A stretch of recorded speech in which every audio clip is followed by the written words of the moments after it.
Então, eu sou terapeuta floral desde 1980. Meu primeiro curso foi com a doutora Maria Helena, lá em Salvador, da farmácia Flora, onde eu fui para aproveitar, né, o conhecimento e comecei a testar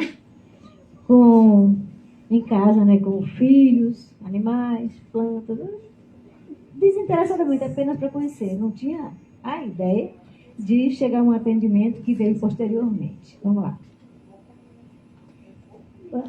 Vai passar? Ali é um breve currículo, né? Vamos passando. A terapia floral, agora é reconhecida, agora não, tem um pouco tempo que foi reconhecida pelo Ministério do Trabalho, né? Como terapia floral, pelo Ministério do Trabalho, como profissão isolada, a CBO. Aquela história que eu já falei para vocês, como é que funciona a CBO, né? Bom, mas qualquer coisa, ou nós terapeutas que estamos, que as terapias foram incluídas na classificação brasileira de ocupações, isso não ampara, não protege o terapeuta. A gente já entende, né, já sabe, que precisa de um órgão de classe para que ampare, e essa luta que vocês já viram ao longo desse tempo, que a gente vem tentando para reconhecimento da nossa categoria. Aí sim, a gente vai poder usar tudo isso legalmente, e que bom que o prefeito veio aqui hoje, né? E prometeu dar continuidade ao que eles começaram aqui em 2020. Vamos lá. A terapia floral ela não começou agora, ou seja, a fitoterapia, né? Antigamente, a descoberta da fitoterapia, que é de onde vem todas as terapias. O Hipócrates já pensava na natureza para ser utilizada. Hahnemann também, que criou já a homeopatia, um pouco mais à frente. Pode passar. Vou pulando, né? E aí é quando chega Dr. Barr. Dr. Barr era um médico inglês. Era uma das figuras mais bem conceituadas na Europa, né, na época. E ele foi homeopata, ele tinha essas mesmas histórias dos anteriores, né, dos que o antecederam. Mas ele tinha uma agonia no coração dele, que era... Ele queria uma coisa, né, descobrir alguma coisa. Ele fazia muitas vacinas. Queria descobrir alguma coisa que não desse efeito colateral. Chegou na homeopatia, ele já viu que melhorou um pouco. Mas ele ainda não estava satisfeito, porque a homeopatia também dá, né, efeitos colaterais, né? Tem determinadas situações que a homeopatia joga a gente lá embaixo para depois, com muito sofrimento e subindo, enfim, mas por aí vai. Então ele nasceu em 24 de setembro de 1886, em Moseley, em Birmingham, na Inglaterra. Era o mais velho de 3 irmãos. Vamos passando isso aí.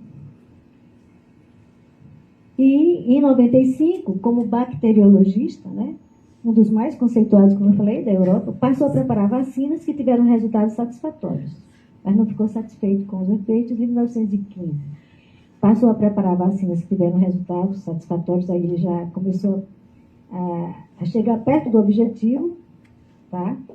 Mas ele queria algo mais, como eu falei, e aos 43 anos ele concluiu que eu resumo aquilo ali, que todo mal orgânico provém de um mal mental. Foi o Dr. Barr que começou a desenvolver essa teoria. Vamos lá. E em 1930 até 34, ele descobriu 38 essências, que até hoje são essas só, né, do sistema Barr, e morreu em novembro. Vou pular essa etapa e vou falar. Antes dele descobrir os florais, ele foi acometido de um câncer no estômago, tá? E os colegas dele, na época, deram 3 meses de vida. Foi aí que ele fechou o consultório, se largou, né, para as matas. Aí ia morrer, né? Só tinha 3 meses, aí foi para as matas, enfim. E lá ele começou a despertar, porque, na realidade, uma sintonização de uma terapia floral, né? Uma sintonização é você, a maioria das vezes, das descobertas, são de pessoas que estão buscando para si o tratamento, a cura, né? Ele não tinha intenção de buscar uma cura. Foi uma coisa que foi acontecendo. Ele foi recebendo essa informação das flores e foi criando. Ele descobriu primeiro o Peixes, depois o Nímbolos, e veio como informação do cosmos mesmo para a pessoa, né? E aí começou a usar essas descobertas dele, a sintonização que ele fez, que era pelo Sol, depois no avanço foi pela fervura. O que é a terapia floral? Ela é feita, o nome já diz, feita da flor. Então ele foi testando, tá, com as pessoas daquele local, que era uma colônia de pescadores. Ele foi testando e foi começando a... faz efeito, né? E aí, de 3 meses, eu acho que uns 3 a 5 anos ele ainda estava lá, que era a missão dele, descobrindo, chegou até o 38º, a 38ª essência sintonizada e comprovada. Ele teve problemas lá com os colegas que não aceitavam a medicina, né, ortodoxa, não aceitava, enfim. Ele teve problemas também com o conselho, mas ele deixou esse legado fabuloso, morreu dormindo, tá? Mas deixou isso pra gente que até hoje é usado, né? Vamos lá. Foi curado. Sim, sim. Foi curado. Vamos lá. Eu tô pulando, viu, gente? Porque cada tempo. Vai lá, isso aí é o centro de Londres. Pode passar. Vamos. Então, aquela casinha foi a casinha que até hoje é o Centro Bar, que ele descobriu essa casa, comprou essa casa e montou o laboratório do sistema floral de Bar. Vai passando. Estou achando estranho. Bom, aí falamos de Bar, certo? Vamos agora falar... Tem alguma coisa errada nesse slide. Será que é ele mesmo? Que está pulando. Não, tá, volte aí para ver, porque eu tenho muitos sistemas florais no mundo. Será que é essa mesmo? Não, tem que seguir adiante. Bom, eu vou resumir, vamos lá. A gente tem que saber improvisar, não está ali? Mas aí, vamos lá, vai Neide. Chega Neide, agora já em 1998, e criou o sistema de Saint-Germain. A essa altura, já tinha muitos sistemas florais no mundo. A partir de Dr. Bar, muitas pessoas foram sintonizando, né, os florais. Pode. Aí a Neide, em 98, a história dela é bem interessante também. Ela sentiu o chamamento, e aí o que aconteceu? Ela decidiu, primeira coisa foi encerrar o casamento. Interessante, a história dela é linda, eu tenho tudo isso gravado, né? Que ela, quando foi dar curso em Aracaju, eu filmei tudo e eu tenho todas essas memórias para posteriormente passar. Ela separou, depois começou a se purificar, ela passou 2 anos, ela não comia carne, então ela passou por um processo de limpeza, né, de autocura através de meditação, etc. Foi um trabalho bem interessante dela. A história dela é linda e pode ir passando. E daí ela montou o laboratório. Ali tem...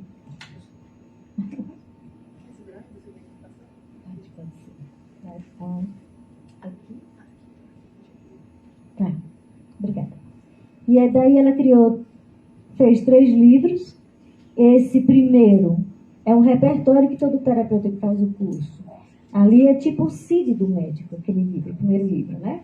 Todo terapeuta floral, quando faz o curso, ele tem aquele livro onde tem lá a doença e os florais adequados para aquela doença, indicados, né? Tá bom? Tô voltando. E aí, como eu falei, a partir de Dr. Bar, olha só a quantidade de florais, isso aí não está atualizado, deve ter surgido muito mais. Agora mesmo eu estou sabendo que lá no Rio Grande do Sul 2 pessoas sintonizaram florais. Mas o que a Neide dizia? Para você sintonizar, você tem que estar purificado. Uma pessoa que está casada, né? Tem atividade sexual ativa, come carne, faz isso, faz aquilo. Assim mesmo ela faz um floral. Ok, tudo bem, porque cada sistema ou cada floral que aparece, quem vai usar vai usar porque está dentro daquela frequência, né? Assim, eu acredito assim. Então, são muitos sistemas no Brasil, muitos, mas assim, os que a gente mais, eu pelo menos, né? Os dois que eu mais uso são o Bach, que é a base, para aquela parte mais bruta do ser humano, né? O caráter, a personalidade. E o Saint-Germain, porque ele dá o fechamento. Por isso que eu escolhi os dois. E o Saint-Germain eu uso 100% no dia a dia e ajudando as pessoas. Eu vou passando essas coisas, viu? São definições, o que são os florais, isso aí, para ganhar tempo para a gente. Vou ler isso aqui, para quem não tem o conhecimento do sistema floral. Eles se assemelham aos medicamentos homeopáticos devido à sua origem energética e à sua atuação na energia vital.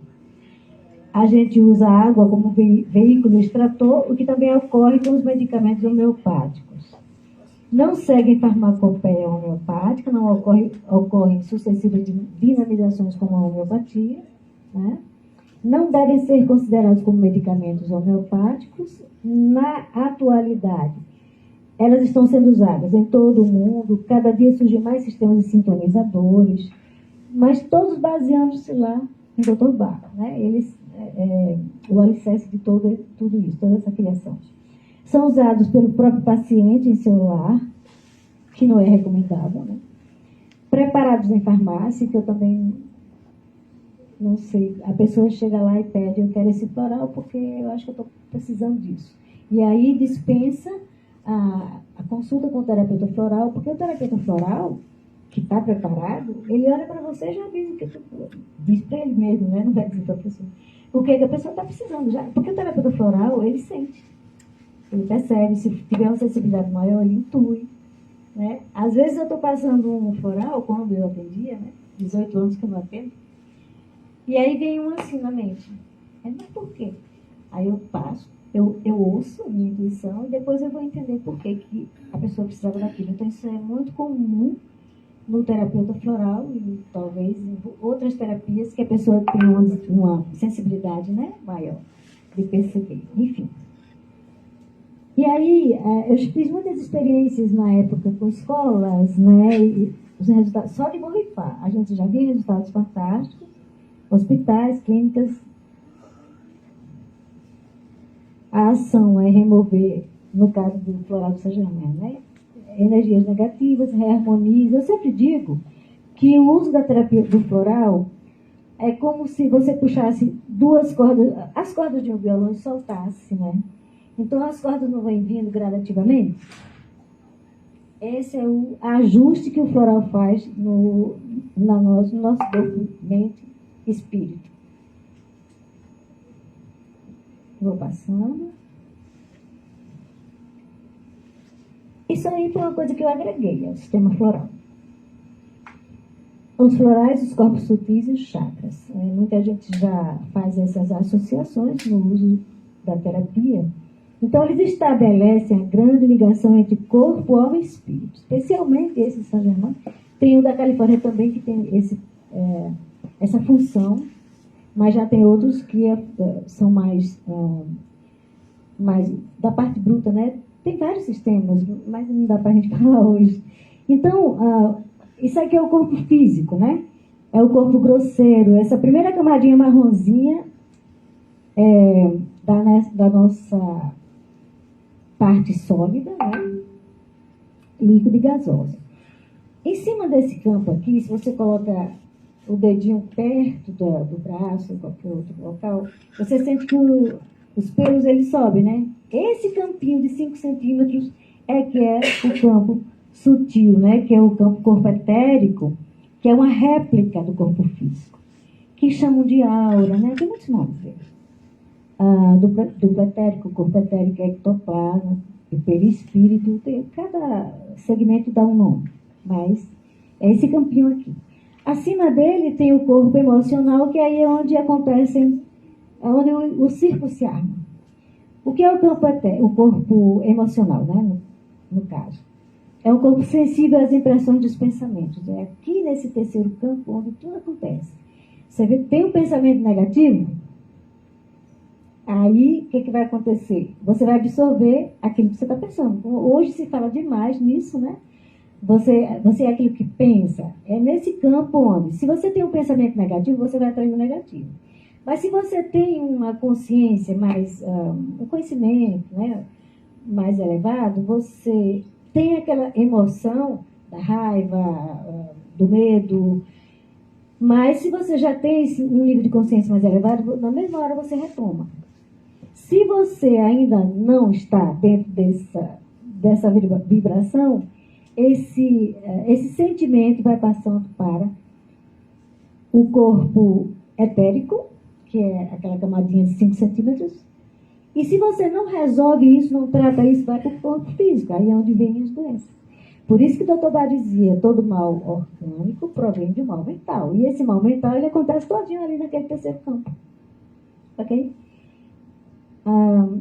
E aí tem o corpo mental. Se você não resolve as situações que acontecem ali, onde se arma o círculo, como eu falei, no corpo emocional, se você tem esse nível de consciência, na hora que você tem a raiva, na mesma hora você respira e volta para o eixo. Aí você está indo, tá, para o corpo mental. Está ativando, que a gente também chama de espiritual, no caso. Tá?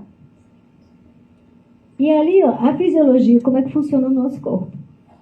A fisiologia do corpo é controlada pelas glândulas endócrinas, do nível celular até o sistema nervoso central. Com o funcionamento correto, as glândulas contribuem para restabelecer o equilíbrio e a harmonia de determinado sistema fisiológico. Inversamente, se o chakra funciona mal, isso pode criar uma disfunção glandular e a ausência de certos hormônios contribui para patologias físicas e emocionais. Então, assim, será que tem alguém que esteja dentro desse nível de estar sempre em equilíbrio? Normalmente, sempre vão haver as emoções, né? Sempre a gente vai estar no sobe e desce, né? Tem alguma coisa que eu coloco lá, em um trabalho que eu fazia para desenvolver, onde eu mostrava em que grau você está. A gente está sempre pulando. Hoje você está super zen, né? Amanhã você já está... Dá uma topada, já fica no nível de estresse. Então a gente está sempre no sobe e desce nessa escala das emoções. Todo ser humano. Não tem esse que eu saiba. A não ser quando a pessoa chega no estágio de uma Madre Teresa, de um Gandhi, que conseguiu dominar as emoções, aí esse tá, é que a gente chama de supra-humano, né? Vamos lá. E aí agora eu vou passar para as experiências que a gente viveu na prática. Nós fizemos, eu dei um curso numa faculdade de veterinária e psicologia lá em Aracaju, de terapia floral, que a coordenadora me convidou e eu fomos ministrar esse curso. E lá tinha uma acadêmica que decidiu fazer o trabalho de TCC dela na terapia floral. Tá? Então, o que a gente fez com essa professora? Nós fizemos um trabalho do biotério, um trabalho científico, que inclusive eu acho que ela mandou para uma revista científica, um trabalho com camundongos, onde passamos um período tratando, as incisões foram feitas foram 2 grupos, um de 10 ratinhos. Ratinhos, eles não gostam que chama assim não, tem que ser camundongo. Fizemos incisão, né, em 2 grupos. A gente não colocou nada, no outro, a gente começou a usar o floral para o teste, né? No primeiro dia, no dia seguinte, já estava fechadinho o do camundongozinho que recebeu o floral, os outros. Né? É isso. O slide está trocado, mas vamos lá, dá para levar. Fizemos um estágio, esse estágio até hoje me marcou, né? Fabuloso, numa creche. Essa creche atendia crianças em que os pais de madrugada, ou a polícia derrubava a porta para pegar o pai. Imagina a situação dessas crianças, né? Emocional, dessa família. E essas crianças eram colocadas nessa creche, que até hoje existe lá. E eu dei um curso, né, para um grupo em Aracaju e levei para fazer estágio nessa creche. E lá, no primeiro dia, quando chegamos, parecia que a gente estava entrando no inferno. Era uma correria, só faltava derrubar a gente por aí vai. Eu levei um grupo de estagiários. E a menina lá, pingando floralzinho na boca, a gente ia uma vez na semana, deixava o floral na jarrinha de cada sala e pingávamos, né, também no dia que a gente ia. Foram 2 meses de estágio. Com 1 mês, eu cheguei lá e fiquei uns 5 minutos parado na porta, olhando, que não estava acreditando. Né? Todo mundo sentadinho, tomando cafezinho da manhã. Mas eu digo, não acredito, eles de amanhã viraram anjo assim. Esse é o efeito da terapia floral.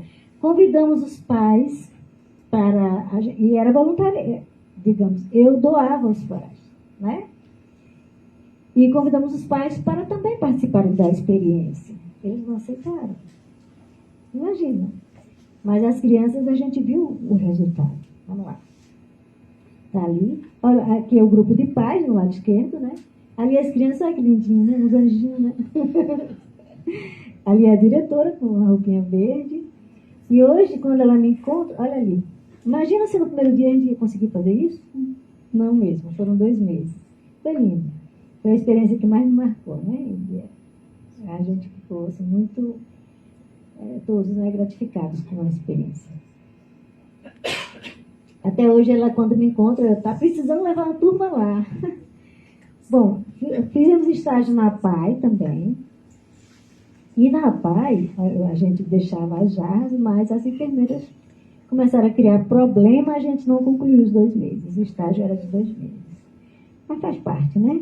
Fizemos um estágio na pastoral, comunidades, né? Em comunidades, e também foi bem interessante, eram famílias, a gente atendia as famílias, né? Então, de criança ao adulto, aí já era outro grupo de estagiários.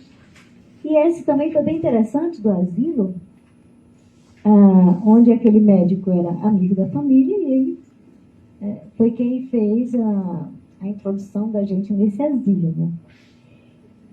Então a gente orientava várias coisas, né? Que tomassem sol, né? Que não enfim. E aquele senhor do lado direito que está levantando da cadeira de rodas, ele não levantava de jeito nenhum. Só que ele não levantava, não é porque ele estivesse doente, é porque ele tinha medo de perder o lugar dele no asilo e ir para a rua.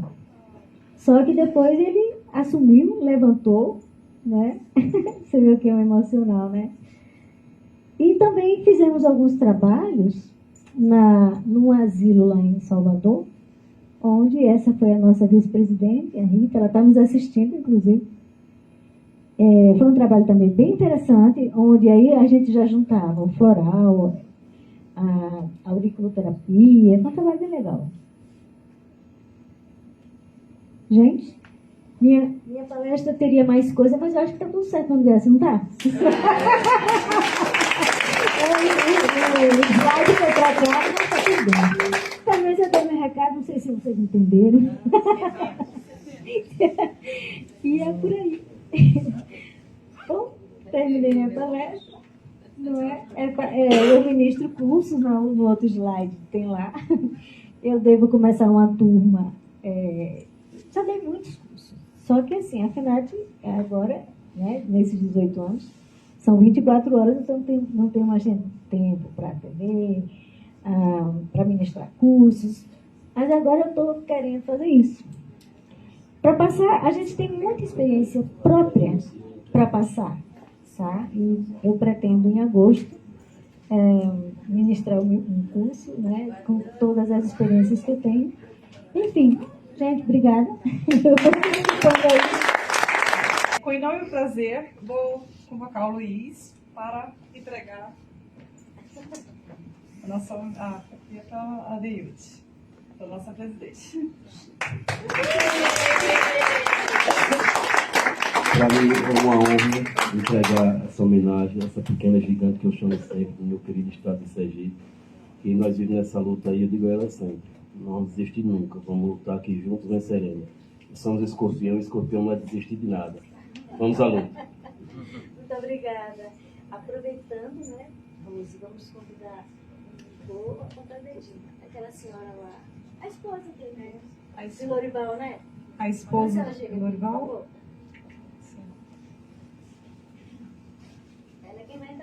dele. Isso mesmo. Dorival.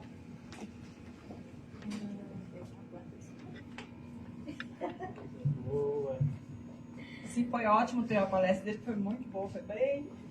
Nossa, foi maravilhoso.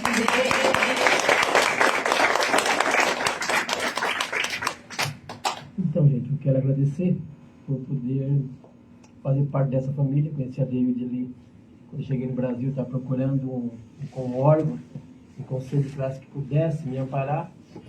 E, sim, para quem não é filiado, para quem não faz parte dessa família, gente, tem que fazer parte, tem que fortalecer, porque eu só saio daqui para a presidência agora.